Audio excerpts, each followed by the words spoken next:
All right, everyone. This is SpongeZilla from Slingin' Dirt.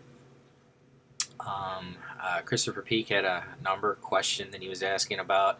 I believe this is the number shape that uh, Adam created for you, or at least that's what it was getting the gist from the conversation on there. I don't know if Adam did it or not, but when you use it, I hashed out a version of it real quick, as you can see over here. Um, just did it vertical, like I was talking about. So you notice there is no skew angle to it. It's pretty much straight bolt up and upright and down. Um, and the whole reason why you want to do this is when you go to do your. Actually, let me take it back. I'm going to move this a little bit and so it's more straight up and down. And I'll explain the reason why.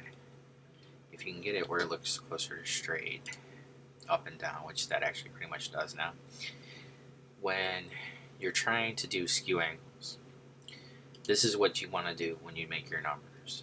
Like I said, I've already made the shape. I originally was just going to make the shape and or actually show you guys as I made the shape and how I did it with the pen tool, and then go in and show you how to do the skew angles. But this is what I do, and this is what I think Adam and most of us do. So I'm going to select this number, and I'm going to choose copy. So the edit menu, copy. On the Mac, it's Command C. On yours, it'll be Control C. So I select it.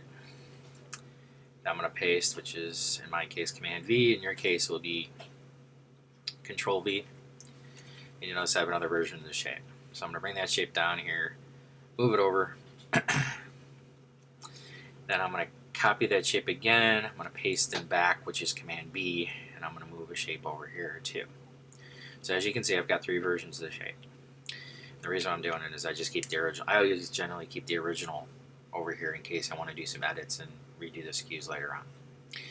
So what I'm going to do is I'm going to show you how to skew these angles. I'm going to get rid of this over on the left hand side so it's not obstructing our view here with this. I'm going to select this number shape. I'm going to go to Object, Transform, and Shear. And I'm going to set it for 17 degrees. And from looking at it, it looks like it may be a little bit too much angle. I'm going to go with 15. I think that's a little bit better. Okay, so that one's a 15-degree angle. That would be your left door. And actually, it looks pretty decent for a left door. I'm going to click OK. I'm going to select the other shape. I'm going to do another shear again. And instead of doing positive 15, I'm going to switch that to negative. And that will give you your left door. Now, there's one thing I use as a caveat. Most of the time when I do these numbers, I will generally do the skew angles for both sides the same. It's just one will be positive, one will be negative. As Ken Short will tell you, 7 is kind of an odd number in that when you create it, a lot of times when you do the shear angles, for some reason, the one angle, like this angle being at 15 degrees, and this one being at negative 15, doesn't quite look the same. I mean, there's the dynamic of the number is different.